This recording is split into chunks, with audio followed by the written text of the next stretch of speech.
Hello students, आज हम cover कर रहे हैं कंडीशन रिस्ट्रेनिंग एलियनेशन।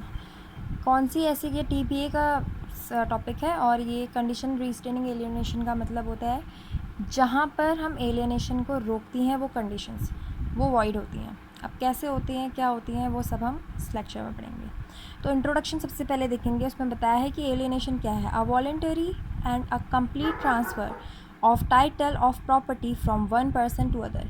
यानी कि एलियनेशन है एक कंप्लीट ट्रांसफ़र कर देना अपनी ओनरशिप का, किसी प्रॉपर्टी की ओनरशिप का एक कंप्लीट ट्रांसफ़र किसी और को कर देना ही एलियनेशन कहलाता है। सेक्शन 10 में ये बताया गया है, TPA transfer of property act 1882 के सेक्शन 10 में बताया गया है कि वो कंडीशन जो इस एलियनेशन को रेस्ट्रिक्ट करती हैं, ठीक है, वो कौन कौन सी हैं देखेंगे आराम से यार।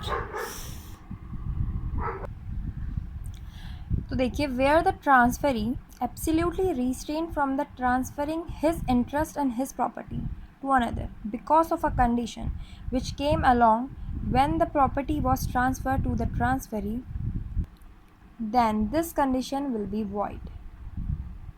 अब इसका मतलब यहाँ पे क्या हुआ, कोई भी ऐसी कंडीशन जो तब आती है जब हम ट्रांसफ़र कर रहे होते हैं प्रॉपर्टी को, उसी दौरान आई होती है, अगर वो जिसको ट्रांसफरी जिसको मिल रही है प्रॉपर्टी, उसको अपनी उस प्रॉपर्टी को ट्रांसफ़र करने से पूरी तरीके से जो रेस्ट्रिक्ट कर देती है ना, वो कंडीशन वॉइड हो जाती है। यानी कि कोई भी ऐसी कंडीशन जब कॉन्ट्रैक्ट हो रहा था उस बीच ट्रांसफ़रर ने रखी, जिस वजह से, जिस कारणवश जो ट्रांसफरी है वो अपनी जो शक्ति होती है अपनी प्रॉपर्टी को किसी और को एलियनेट करने की, वो पूरी तरीके से कोई कंडीशन उसको रिस्ट्रिक्ट कर दे रही है, तो वो सच कंडीशंस वॉइड होंगी। ठीक है। The transfer from the transferor to the transferee would remain valid. पर जो ट्रांसफ़र हुआ था वो वैलिड रहेगा। सपोज़ मैंने कोई ऐसी कंडीशन लगाई, सपोज़ मैं आपको प्रॉपर्टी ट्रांसफ़र कर रही हूँ, एक एग्जांपल से समझो। मैं आपको जब प्रॉपर्टी ट्रांसफ़र कर रही थी तो मैंने कुछ ऐसी कंडीशंस लगाई, कुछ तो वैलिड थी, बट कुछ ऐसी कंडीशंस भी लगा दी जो आपको पूरी तरीके से अपने प्रॉपर्टी ट्रांसफ़र करने से रोक रही थी। तो जो मैंने ट्रांसफ़र आपको करी है अपनी प्रॉपर्टी, वो जो ओनरशिप मैंने आपको ट्रांसफ़र करी है वो तो वैलिड रहेगी, बट जो उसके साथ एक कंडीशन मैंने डाली ना, वो अनवैलिड हो जाएगी, वो वॉइड हो जाएगी। ठीक है। अब इसी को कहते हैं commonly known as rule against alienability. अब एक्सेप्शंस पढ़ लेते हैं सेक्शन 10 के। सेक्शन 10 के दो ही एक्सेप्शंस हैं। पहला तो लीज, जो सेक्शन 105 में बताई गई है टीपीए के, और सेकंड है बेनिफिट ऑफ अ वुमेन, को वर्चर भी कहते हैं। हिंदू भी नहीं होनी चाहिए, मुस्लिम भी नहीं होनी चाहिए, बुद्धिस्ट भी नहीं होनी चाहिए, तो बची क्या, क्रिश्चियन। अब किस टाइप के रिस्ट्रेंट्स हैं, देखिए रिस्ट्रेंट दो टाइप के होते हैं। अभी जो हमने बात करी एब्सोल्यूट रिस्ट्रेंट की, जो सेक्शन 10 में है, और पार्शियल रिस्ट्रेंट। तो जो एब्सोल्यूट रिस्ट्रेंट होते हैं वो तो प्रॉपरली वॉइड होते हैं, बट पार्शियल रिस्ट्रेंट्स या तो वॉइड भी हो सकते हैं या वैलिड भी हो सकते हैं, वो हमें चेक करना होगा। अब वो चेक करने के लिए हमें पता होना चाहिए कि एब्सोल्यूट रिस्ट्रेंट क्या है। हमने अभी पढ़ा right of alienation restraint absolutely, जिसमें एब्सोल्यूटली रिस्ट्रेंट कर देंगे वही एब्सोल्यूट रिस्ट्रेंट कराएंगे। सच रिस्ट्रेंट कंसिडर्ड एज वॉइड, वही इन रिस्ट्रेंट्स को, इन रेस्ट्रिक्शंस को वॉइड कंसिडर करा जाएगा, बट जो उनके साथ ट्रांसफ़र हुआ था वो वैलिड रहेगा। Conditions like sale in particular price और टू पर्टिकुलर पर्सन और फ्रॉम पर्टिकुलर पर्पस एक्सेट्रा, इस टाइप की चीज़ें एकदम कम्प्लीटली रिस्ट्रेंट है। सपोज़ ए ने बी को प्रॉपर्टी ट्रांसफ़र करी और कहा कि तुम उसे सी को ही बेचोगे, सी के सिवा किसी को नहीं बेचोगे, तो जो उनके बीच में ट्रांसफ़र ऑफ प्रॉपर्टी था वो तो वैलिड रहा, बट जो कंडीशन लगाई थी कि तुम सिर्फ सी को ही बेचोगे, वो वॉइड हो गया, यानी कि वो किसी को भी बेच सकता है। अब इम्पॉर्टेंट केसेस हैं इसमें कि आप चेक कर लेना, ठीक है, मेहनत करो, थोड़ा पढ़ना इनको। मैं देखिए, अब पार्शियल रिस्ट्रेंट की बात हम करेंगे। पार्शियल रिस्ट्रेंट क्या है, power of alienation does not take absolutely but only restrain to certain extent. यानी कि जो एलियनेशन करने की, जो एलियनेट करने की पावर थी वो कम्प्लीटली रिस्ट्रेन नहीं हुई, बट कुछ उसमें कंडीशंस लगा दी, थोड़ी थोड़ी चीज़ें रिस्ट्रेन कर दी। It can be valid and enforceable, ये वैलिड भी हो सकते हैं, ये इन्फोर्सेबल तो होंगी ही।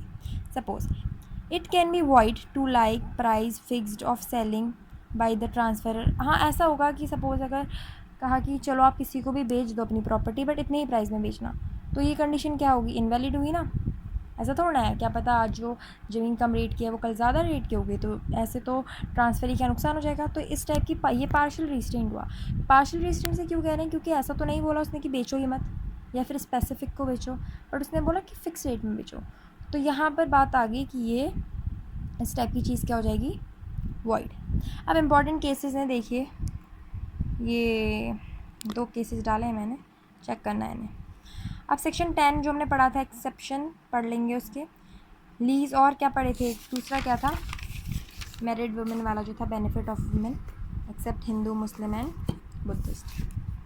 तो लीज को देखेंगे। तो लीज क्या है, transfer of enjoyment of property only, not transfer of ownership. यानी कि इसमें क्या होता है ना, लीज में कि आपको इन्जॉय करने के लिए ही मिलती है प्रॉपर्टी, बट ओनरशिप ट्रांसफ़र नहीं होती। आप सारी चीज़ें उसमें एंजॉय कर सकते हैं जैसे बाकी लोग अपनी लैंड को करते हैं, बट आप उसे बेच नहीं सकते किसी को, ठीक है। आप उसमें किराया भी लगा सकते हैं, बट उसके लिए आपको कभी कभी परमिशन लेनी पड़ेगी जिनसे आपने ली, जिसकी वो प्रॉपर्टी जिनके पास उनकी ओनरशिप है उनसे। सब लीज़ भी दे सकते हैं आप उन्हें, बट वही कंसेंट लेनी पड़ेगी जिनकी जिनकी उस प्रॉपर्टी में ओनरशिप है, बट आप उसे ट्रांसफ़र किसी हालत में नहीं कर सकते।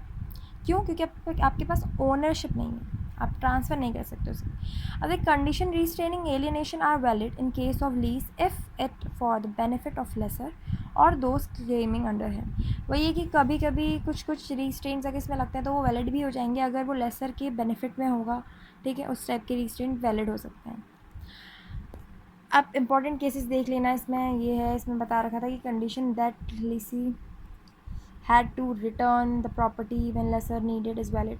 अगर सपोज़ लेसर ने अपनी प्रॉपर्टी लीसी को दी है और उसे इम्पॉर्टेंटली वो वापस चाहिए, कुछ ऐसी ज़रूरत पड़ गई तो लेसी को देनी पड़ेगी उसको प्रॉपर्टी। पर ऐसा नहीं है कि आज मैंने प्रॉपर्टी दी कल मैंने मांग ली, नहीं, उसे हमें पहले से इन्फॉर्म करना पड़ेगा। वो भी तो बेचारा उसी के भरोसे था ना, उस प्रॉपर्टी के भरोसे, तो उसे टाइम दिया जाएगा पर्टिकुलर कि आप इतने टाइम तक खाली कर दीजिए, इतने टाइम तक छोड़ दीजिए, तो लेसी को छोड़नी पड़ेगी।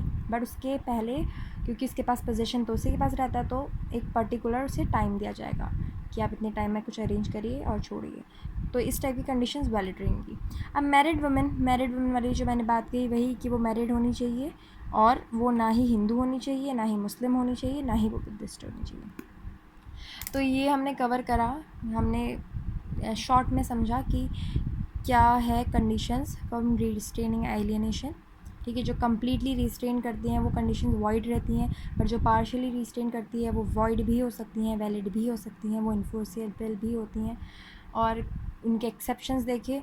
तो ये सब मैंने शॉर्ट में बताया है, आप इसको डिटेल्ड में ज़रूर पढ़िए, काफ़ी इंपॉर्टेंट है। टीपीए के अंदर इस टाइप की चीज़ें पूछी जाती हैं। मैं डिटेल लेक्चर नहीं बना रही हूँ, मैं अभी शॉर्ट में क्विक रिव्यू दे रही हूँ। मैं डिटेल भी बनाऊँगी, बट तब तक मुझे लगता है कि आपको इनसे बेसिक आइडिया तो पक्का आएगा, और जो एक भय होता है यार ये चीज़ में क्या है, ये चीज़ में क्या है करके, ये आपका कम होते रहेगा टाइम के साथ साथ। तो थैंक यू।